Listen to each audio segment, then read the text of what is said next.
شهر مونستا یکی از شهرهای بزرگ دانشجویی هستش در شمال آلمان در ایالت نوردوستفالن که 320,000 نفر جمعیت داره که البته بیشتر اونها رو دانشجو تشکیل میدن. سفر ما یه سفر یک روزه به شهر مونستا هستش.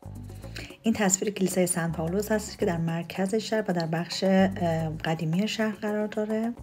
این خیابون در بخش قدیمی شهر یا همون آلت مونستا هستش که ساختمان‌ها و بناهای تاریخی فوق‌العاده زیبایی داره و کلیسای مرکزی شهر هم دقیقاً در همین خیابون قرار داره. البته یکی از مرکز خرید از شانس ما دقیقاً وقتی که ما رفتیم اونجا تو این شهر بازی بود، چون شهر بازی همیشه دائمی نیست و اینجوری میچرخه تو شهرهای مختلف. ما هم از شهر بازی بی‌نصیب نموندیم، گفتیم خلاصه بریم یه دارت هم بازی کنیم ببینیم جایزه میبریم یا نه. در بخش قدیمی شهر ما گفتیم یه نگاهی هم بندازیم به داخل کلیسای سن پائولوس و اونجا برنامه بود، برنامه دعا بود و ما هم تصمیم گرفتیم که شمع روشن کنیم و یک کم نگاه کنیم ببینیم که چه خبر. برنامه دعا اونجا بود که معمولا روزهای شنبه عصر و یک شنبه در اونجا برگزار میشه.